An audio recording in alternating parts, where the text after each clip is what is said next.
Hi నమస్తే, నేను మీ Rahul Bhaskar, high court advocate. ముఖ్యంగా చాలామంది ఈ మధ్య అడుగుతున్నటువంటి ప్రశ్నలు ఏంటంటే, ఒక వ్యక్తి తనకుండబడినటువంటి ఆస్తిలో ఎన్ని వీలునామాలు వ్రాయవచ్చు అనేది అడుగుతాను. ఒకటి గుర్తుంచుకోండి, ఒక వ్యక్తి తనకు సంబంధించినటువంటి సెల్ఫ్ ఎక్వైర్డ్ ప్రాపర్టీస్ మీద మాత్రమే వీలునామా రాసేటటువంటి అధికారం ఉంది. వారసత్వంగా వచ్చినటువంటి ఆస్తుల మీద వీలునామా రాయడానికి ఆయనకి ఎలాంటి అధికారం లేదు. అయితే ఒక వ్యక్తి తన జీవిత కాలంలో ఎన్ని వీలునామాలైనా రాసుకోవచ్చు, దానికి ఎలాంటి షరతులు లేవు. కాకపోతే రాసేటటువంటి వీలునామాలు రిజిస్టర్ అయినటువంటి వీలునామాలకు మాత్రమే ఎక్కువగా ఉపయోగం జరుగుద్ది.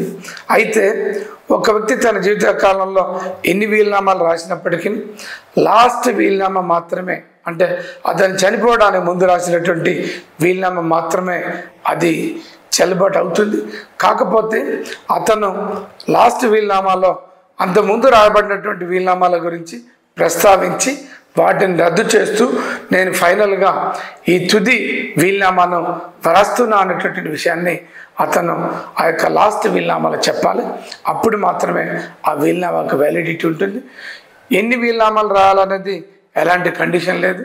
ఇది మీరు రాసేటప్పుడు, ఏదైనా వీలునామా రాసేటప్పుడు లాస్ట్ వీలునామాలో ముందు రాయబడినటువంటి 1, 2, 3 ఏ వీలునామాలు అయితే ఆ వీలునామాల గురించి ప్రస్తావించి వాటిని రద్దు చేసుకొని తుది వీలునామా ఇప్పుడు రాస్తున్నా అనేటువంటి ఒక కండిషన్ని మీరు చెప్పండి. ఆ రకంగా ఆ వీలునామాకు వ్యాలిడిటీ వస్తుంది. మీ తదనంతరం ఆ వీలునామా పేరుతోటి ఎంతమందికి అయితే మీరు వీలునామాలు రాసిరో ఆ వీలునామాలో ఉన్నటువంటి వ్యక్తులు కొట్టుకోకుండా, కేసుల పాలు కాకుండా, ఇబ్బంది పడకుండా ఉంటుంది. జాగ్రత్త తీసుకోండి. Thank you.